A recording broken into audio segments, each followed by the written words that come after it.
Hi friends, मैं हूं Dilip sir. आज पढ़ेंगे हम लोग कोऑर्डिनेट ज्योमेट्रिक ट्रिक। तो दोस्तों, हम सब जानते हैं कि डिस्टेंस फार्मूला का क्या सूत्र होता है। डिस्टेंस फार्मूला का सूत्र होता है, 2 पॉइंट्स है और टू पॉइंट्स को एक रेखा मिला रही है, तो ये दोनों के बीच के डिस्टेंस कितना है।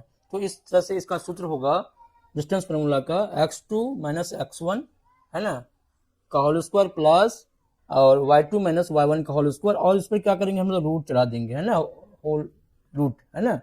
तो यही डिस्टेंस फार्मूला हो जाता है।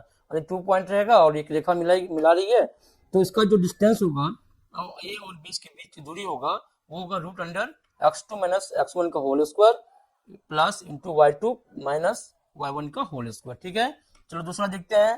दूसरा है सेक्शन फार्मूला। क्या है? सेक्शन फार्मूला, जिसको हम लोग विभाजन सूत्र बोलते हैं। क्या बोलते हैं हम लोग? विभाजन सूत्र बोलते हैं। विभाजन सूत्र बोलते हैं। ठीक है ना। यानी कि दो रेखा है, दो बिंदु है, ए और बी, दो बिंदु है। इसको पी पॉइंट क्या करे, इक्वल पार्ट में इसको डिवाइड कर रहा है।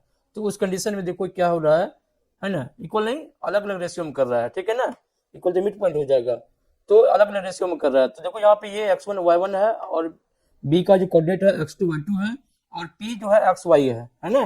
तो mn के रेशियो दिया हुआ है।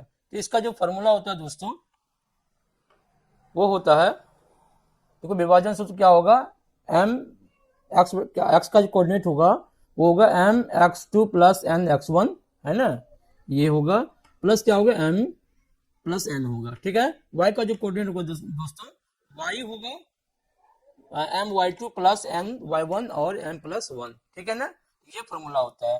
चलो तीसरा देखो, मिड पॉइंट का फॉर्मूला होता है मध्य बिंदु का xy का, है ना। तो अगर दो रेखा है, एक रेखा को, है ना, दो बिंदु है ना, और इसको एक रेखा मिला रही है, तो यहाँ पे ए और बी, है ना, मिड पॉइंट होता है मध्य बिंदु।